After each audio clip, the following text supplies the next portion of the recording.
శుభోదయం. ప్రపంచ పర్యావరణ దినోత్సవం సందర్భంగా ఆంధ్రప్రదేశ్ ఉప ముఖ్యమంత్రి జనసేన పార్టీ అధ్యక్షులు శ్రీ పవన్ కళ్యాణ్ గారు ఎన్టీఆర్ జిల్లా మూలపాడు బటర్ఫ్లై పార్క్ లో మొక్క నాటి పర్యావరణ పరిరక్షణకు గ్రీన్ మెసేజ్ ఇచ్చారు. తన తల్లి శ్రీమతి అంజనాదేవి గారి పేరిట తెల్లపూనికి మొక్కను నాటి కార్యక్రమానికి శ్రీకారం చుట్టిన ఆయన తన సమక్షంలో విద్యార్థులతో ఏకకాలంలో 1000 అంకుడు మొక్కలను నాటించారు.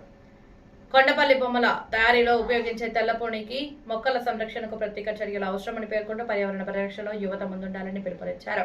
ఇదే సమయంలో జనసేన పార్టీ తరఫున రాజ్యసభ అభ్యర్థిగా శ్రీ లింగమనేని రమేష్ పేరును పవన్ కళ్యాణ్ గారు అధికారికంగా ప్రకటించారు. 2015 నుంచి జనసేన పార్టీతో అనుబంధం కొనసాగిస్తున్న శ్రీ రమేష్ పార్టీ సిద్ధాంతాలు మరియు పవన్ కళ్యాణ్ గారి ఆలోచనలకు అంకిత భావంతో పనిచేస్తున్నారని పార్టీ వర్గాలు తెలిపాయి. 2019 ఎన్నికల్లో ప్రతికూల ఫలితాలు వచ్చినప్పటికీ పార్టీపై విశ్వాసం కోల్పోకుండా నిలిచిన నాయకత్వానికి గుర్తింపుగా ఈ అవకాశం కల్పించినట్లు పేర్కొన్నారు.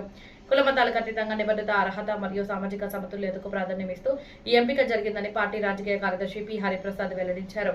రాజ్యసభ అభ్యర్థిగా శ్రీ లింగమనేని రమేష్ శనివారం నామినేషన్ దాఖలు చేయనున్నారు.